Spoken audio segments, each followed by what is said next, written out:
Children as young as 10 are suspected of trashing a Maori language immersion school in Northland. The junior block at Te Kura Kaupapa Maori or Kaikohe was badly damaged between 6 and 8 last night. Windows were smashed, walls were graffiti, paint was strewn everywhere, other damage was done. Police believe 5 youths under the age of 14, children, were involved. Their family members contacted authorities and also turned up at the school today offering to help clean up.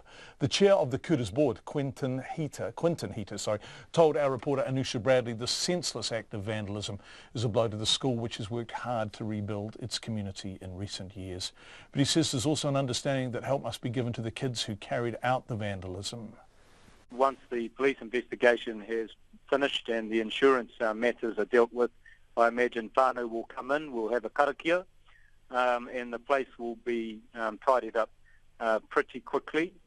I think the priority will be trying to get those spaces ready for the start of the new term in a couple of weeks, or if that's not possible, alternative learning spaces for the children.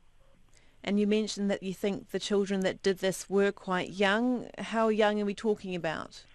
What we've heard through local whānau is that they may be as young as 10 years old.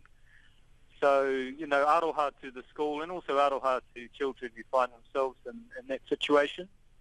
It's not, I don't think it's emblematic of a wider problem in the area. It looks like a random event.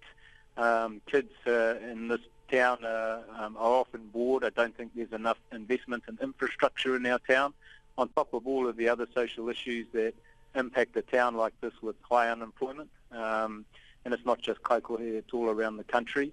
However, my understanding is the kids aren't from our particular school. But, you know, one of the dynamics or characteristics, if you like, of small communities like this is that everybody is related in some way. It's a small community, so we're very close-knit. And no doubt when we find out what has occurred, we'll try and put some support in place for those kids if it does turn out that they are that young. It's ongoing work in these communities, is to try and keep our kids engaged with education. And there's enough commitment, I think, locally to achieve that, even when we have the occasional setback like this one. Looking at some of the pictures that you've posted on your Facebook page, the destruction is quite widespread, isn't it? I mean, there's just paint everywhere and there's furniture tipped on its end and things like that. I mean, I imagine that's quite upsetting to the teachers and to the children who've seen that. Yes, there has been some angry sentiments expressed, but that's to be expected.